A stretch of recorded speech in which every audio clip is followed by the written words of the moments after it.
வடிவேலுவாக மாறிய புள்ளுகு மூட்டை சீமான். விஜயகாந்த் நிலைமைதான் விஜய்கா. சம காட்டு காட்டும் தாவேகா. நிகழ்ச்சி ஒன்றில் பேசிய நாம் தமிழர் கட்சியின் தலைமை ஒருங்கிணைப்பாளர் சீமான் விஜய்க்கு ஒய் பிரிவு பாதுகாப்பு வழங்கியது குறித்து விமர்சித்தார்.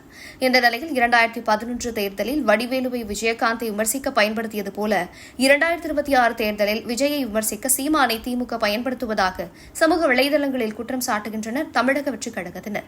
மேலும் கடந்த சில தினங்களுக்கு முன்பு நடந்த ஸ்டாலின் சீமான் சந்திப்பையும் சுட்டிக்காட்டுகின்றனர். சட்டமன்ற தேர்தலுக்கு தமிழ்நாடு தயாராகி வருகிறது. கூட்டணி தொடர்பான பேச்சுகளும் சூடுபிடித்துள்ளன. திமுக கூட்டணி கிட்டத்தட்ட அதே நிலையில் எதிர்பார்க்கப்படுகிறது. 2026 தேர்தலில் எப்படியாவது வெற்றி பெற்றுவிட வேண்டும் என அதிமுக பொதுச் செயலாளர் எடப்பாடி பழனிசாமி பாஜகவை கூட்டணியில் சேர்த்திருக்கிறார். மேலும் பாமக, தேமுதிக உள்ளிட்ட கட்சிகளை அழைத்து வரவும் பேச்சுவார்த்தை நடக்கிறது. இது ஒரு புறம் இருக்க, திமுகவை ஆட்சியில் இருந்து அகற்ற அதிமுக தமிழக வெற்றிக் கழகம் கூட்டணி கூட அமையலாம் எனவும் அதில் சீமான் இணையலாம் என பல வியூகங்கள் பரவி வருகின்றன.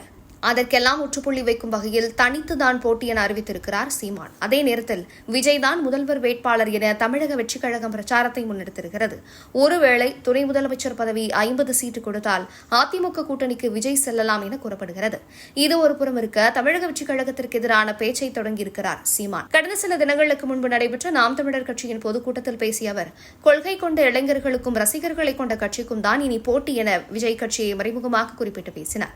அதாவது தமிழக வெற்றிக் கழகத்தை தான் அரசியல் எதிரியாக கருதுவதாக சீமான் பேசியிருந்தார். இது ஒரு புறம் இருக்க, காமராஜர் பிறந்த நாள் நிகழ்ச்சியில் பேசிய சீமான், நேற்று வந்தவர்களுக்கெல்லாம் ஓய்பிரிவு பாதுகாப்பு என விஜய்க்கு மத்திய அரசு பாதுகாப்பு வழங்கியதை விமர்சித்து பேசினார். இந்த நிலையில் சீமானின் அறிவிப்பு திமுகவின் பி டீம் போல இருப்பதாக விமர்சிக்கின்றனர் தமிழக வெற்றிக் கழகத்தினர்.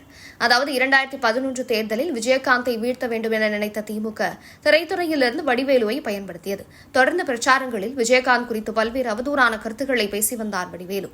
இந்த நிலையில் 2011 தேர்தலைப் போல 2026 தேர்தலில் விஜயை விமர்சித்து பேச சீமானை திமுக களமிறக்கியிருப்பதாக குற்றம் சாட்டுகின்றனர் தமிழக வெற்றிக் கழகத்தினர். அது மட்டுமல்லாமல் கடந்த சில தினங்களுக்கு முன்பு நடைபெற்ற ஸ்டாலின் சீமான் சந்திப்பையும் சுட்டிக்காட்டுகின்றனர். ஆளும் கட்சியை விட்டுவிட்டு முதலாக தேர்தலை சந்திக்கும் கட்சியை சீமான் விமர்சிக்க வேண்டும் எனவும், கடந்த காலங்களில் தம்பி தம்பி என விஜயை குறிப்பிட்டு பேசிய சீமான் தற்போது அவரை விமர்சிக்க காரணம் என்ன என அடுக்கடுக்கான கேள்விகளை எழுப்புகின்றனர். மேலும் சீமான் விஜய் குறித்து பேசிய பழைய காணொலிகளையும் தற்போது பேசிய காணொலிகளையும் இணைத்து பகிர்ந்து வருகின்றனர். இதனால் நாம் தமிழர் கட்சியிடையும் தமிழக வெற்றிக் கழகத்தினரிடையும் சமூக வலைதளத்தில் மோதல் வெடித்துள்ளது.